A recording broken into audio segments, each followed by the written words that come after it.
नमस्कार दोस्तों, संकल्प एकेडमी में आप लोगों का स्वागत है। आज हम लोग पास्ट इंडेफिनिट का पैसिव वॉइस पढ़ेंगे। इससे पहले हम लोग 3 ठे पढ़ लिए हैं और प्रेजेंट परफेक्ट कंटिन्यूअस टेंस का पैसिव वॉइस नहीं होता है तो उसका हम लोग पढ़ेंगे ही नहीं। अब पास्ट इंडेफिनिट का हम लोग पैसिव वॉइस पढ़ेंगे। चलिए देखते हैं कैसे पास्ट इंडेफिनिट का पैसिव वॉइस बनाते हैं। Past indefinite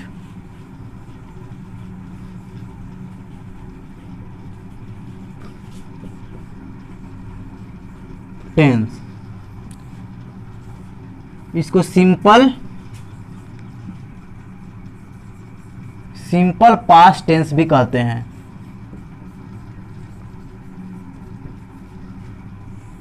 past indefinite tense को सिंपल पास्ट टेंस भी कहते हैं। और आप लोगों को टेंस अब तो क्लियर होना चाहिए, क्योंकि बिना टेंस का पैसिव वॉइस नहीं होगा। मैं पहले वीडियो में बताया हूँ, अभी बता रहा हूँ। टेंस क्लियर रहेगा तभी पैसिव समझ में आएगा, नहीं तो आपको समझ में नहीं आएगा क्या हो रहा है। तो एक्टिव वॉइस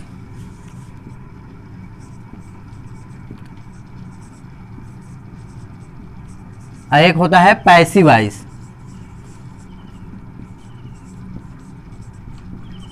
यही तो हम लोग को पढ़ना है। एक्टिव वॉइस मीन्स क्या होता है, टेंस। इसको समझ लीजिए, एक्टिव वॉइस मीन्स टेंस। अब पैसिव वॉइस मीन्स उसको पैसिव वॉइस में बदलना है, टेंस को ही पैसिव वॉइस में बदलना है। इसमें सब्जेक्ट को मेन पहले लिखा जाता है, इसमें ऑब्जेक्ट को पहले लिखा जाता है। तो पहले तो एक्टिव वॉइस में यानी कि पास्ट इंडेफिनिट टेंस के लिए क्या होता है, सब्जेक्ट होना चाहिए पहले पास्ट इंडेफिनिट टेंस में। और सब्जेक्ट के बाद MAIN मेन वर्ब का क्या होता है, सेकेंड फॉर्म होता है। और तब क्या होता है, ऑब्जेक्ट होता है। यही होता है सूत्र इसका, ये तो यही बस है। सब्जेक्ट होना चाहिए मेन वर्ब का थर्ड फॉर्म, उसके बाद ऑब्जेक्ट। इसमें तो हेल्पिंग वर्ब लगाते नहीं है जब सेंटेंस पॉजिटिव रहता है। तो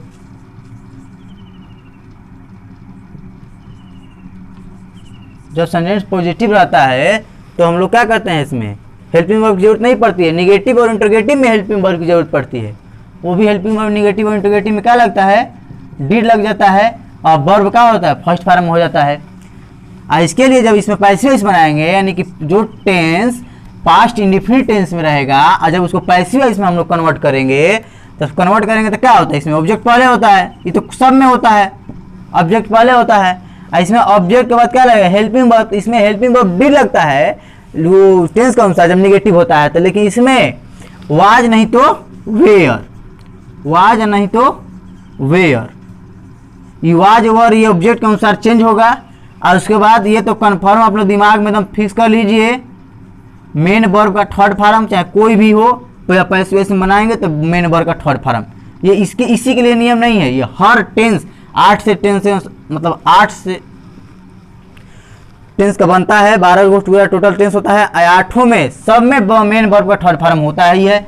और उसके बाद क्या हो जाएगा, बाई लगाएंगे या बाई लगाने के बाद सब्जेक्ट लगा देते हैं। ये सूत्र होगा, किसके लिए है ये सूत्र, ये सूत्र है पास्ट इंडेफिनिट टेंस के लिए पैसिव वॉइस में बनाने का। अब हम उदाहरण के माध्यम से समझेंगे। हाँ, जैसे बोल देंगे ही रोट ए लेटर।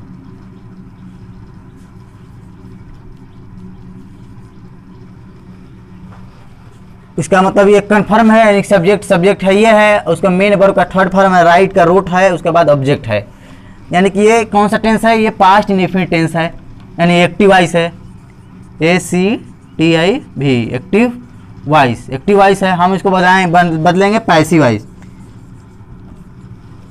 जब पैसिव वॉइस में बदलेंगे तो पहले क्या लिखेंगे, ऑब्जेक्ट। ऑब्जेक्ट क्या है, ए लेटर। ए लेटर को पहले लिख देंगे, ए लेटर। एक लेटर पत्र, एक ही पत्र है तो यहाँ पर क्या लगाएंगे, वाज लगाएंगे।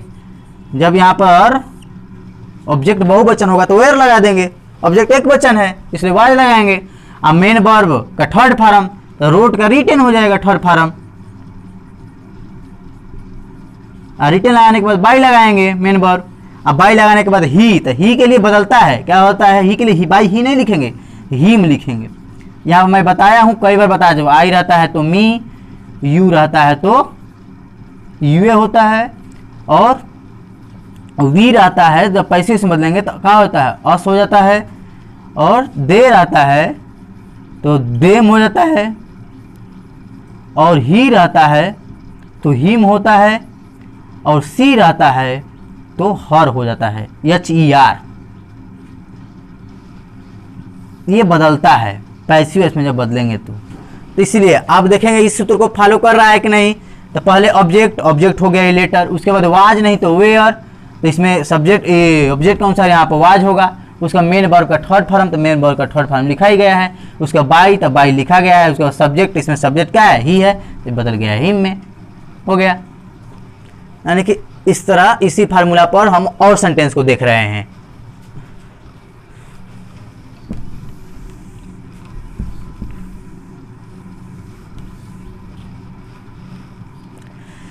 राम किल्ड रावण। हाँ, तो ये टेंस है ना, ये पास्ट इंडेफिनिट टेंस में का है नहीं है, ये है राम है, वर्ब का शॉर्ट फॉर्म है, और उसके बाद क्या है, ऑब्जेक्ट है। चलिए, तो एक्टिव वॉइस है। अब हम इसको पैसिव वॉइस में बदलेंगे। तो जब पैसिव से बदलेंगे तो पहले ऑब्जेक्ट, ऑब्जेक्ट इसमें क्या है, रावण, तो RAVAN रावण या रावण। उसके बाद वाज नहीं तो वेयर, तो रावण एक ही है तो क्या रहेगा, वाज। उसके मेन वर्ब का थर्ड फॉर्म तो किल्ड, तो किल्ड यानी किल का थर्ड फॉर्म किल्ड ही होता है, KILLED थर्ड फॉर्म। उसका बाई, अब बाई लगा का सब्जेक्ट, सब्जेक्ट क्या है, राम है, तो राम है तो नाम चेंज नहीं होता, ये नहीं कि राम का भी कोई चेंज नहीं, राम का राम, नाम है तो नामे रहेगा, बाई राम। इससे बनाएंगे। चलिए और देखते हैं।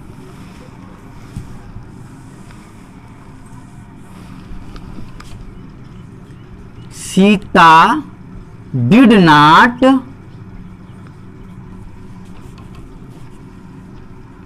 ईट चपाती।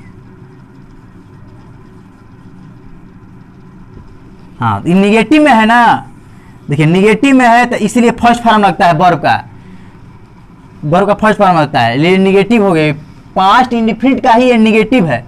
हम इसको भी पैसिव बनाएंगे, तो इसको पैसिव जब बनाएंगे तो पहले क्या होगा, ऑब्जेक्ट, ऑब्जेक्ट क्या है इसमें, चपाती है ऑब्जेक्ट, इसको पहले लिख देंगे CHAPATI। ऑब्जेक्ट, ऑब्जेक्ट नहीं रहेगा तो पैसिव तो बनेगा ही नहीं। उसके बाद चपाती को देखते हुए वाज नहीं तो वेयर, तो चपाती क्या है, एक ही चपाती है क्योंकि यस नहीं लगाया गया है, तो यहाँ पर वाज हो जाएगा। उसके बाद नाट आया है तो नाट लगा दे, नहीं आया है तो ये नोटी नॉट। उसके बाद ये ईट का थर्ड फॉर्म था, ईट एट ईटेन, तो यहाँ पर क्या लगा देंगे EATEN ईटेन। उसके बाद ईटेन लगाने के बाद बाई लगाएंगे, अब बाई लगाने के बाद क्या लिखेंगे, सीता नाम है तो सीता लिख देंगे। निगेटिव के लिए भी कुछ नहीं करना है, निगेटिव के लिए यहाँ पर वाज वेयर के बाद नट लगा दीजिए, उसका सेम हो जाएगा, कोई दिक्कत नहीं है। निगेटिव है तो कोई चेंज नहीं होगा, बस नॉट रहेगा। और देखते हैं,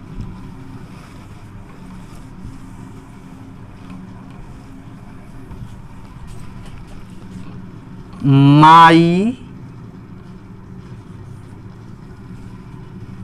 टीचर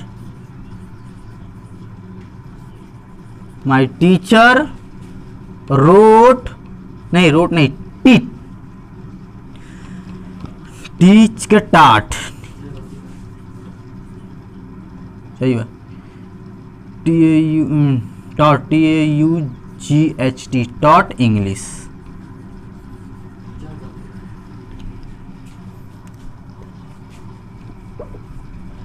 हाँ, my teacher taught English, last में बिंदी, यानी कंफर्म हो गया ये कौन सा टेंस है, पास्ट इंडेफिनिट टेंस है, क्योंकि माई टीचर और टॉट मैंने पढ़ाते हैं, इंग्लिश मैंने पढ़ाते, मेरे टीचर इंग्लिश पढ़ाते थे या पढ़ाते। ये पास्ट इंडेफिनिट टेंस में है, इसको हम पैसिव में बदलेंगे। तो पैसिव में बदलेंगे तो पहले ऑब्जेक्ट, ऑब्जेक्ट क्या है, इंग्लिश, तो लिखेंगे इंग्लिश। अब इंग्लिश के अनुसार वाज नहीं तो वे, इंग्लिश क्या होगा, इंग्लिश एक ही है तो क्या लगेगा यहाँ पर, वाज। उसके बाद मेन वर्ब का थर्ड फॉर्म, तो मेन वर्ब क्या है, पढ़ाना, यानी कि टीच, टीच का टाट, थर्ड फॉर्म भी क्या होता है, टाट ही होता है। उसके बाद टाट, उसके बाद बाई लगाएंगे, उसके बाद क्या हो जाएगा माई टीचर, TEACHER, लास्ट में फुल स्टॉप। और मान लीजिए निगेटिव रहता तो यहाँ पर फर्स्ट फॉर्म हो जाता है, यानी इसको निगेटिव अगर करना चाहेंगे तो निगेटिव करेंगे तो क्या हो जाएगा यहाँ पर टीच हो जाएगा, और टीच से पहले क्या लगाना पड़ेगा डिड नॉट लगाना पड़ेगा, डिम। तो my teacher did not teach English, तो जब निगेटिव करेंगे तो यहाँ पर सिर्फ क्या लगा देंगे नॉट, कोई चेंजिंग नहीं। यहाँ पर चेंजिंग होगा जब निगेटिव करेंगे, लेकिन यहाँ पर सिर्फ नॉट लगाएंगे, उसके बाद सेम जियो का त्यो। पास्ट इंडिफिनिट टेंस के लिए है सब, ये मत समझिए कि सब मर लागू हो जाएगा, नहीं।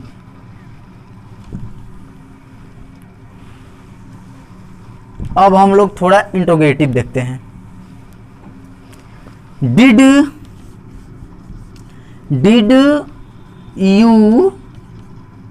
You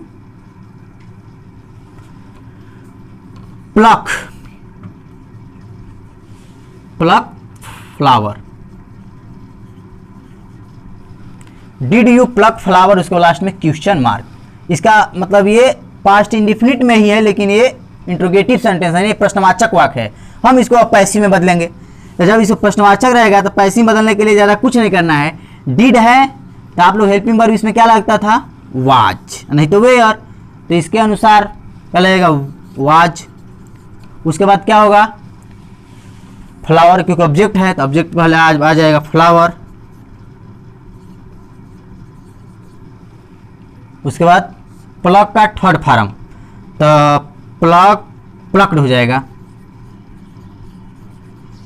plucked. उसके बाद बाई यू, तो यू है तो यू के लिए नहीं बदल रहा है, यू के लिए वी यू है तो वाई ओ यू, लास्ट में क्वेश्चन मार्क। यानी कि जब इंट्रोगेटिव है तो उसके लिए चेंज हो रहा है।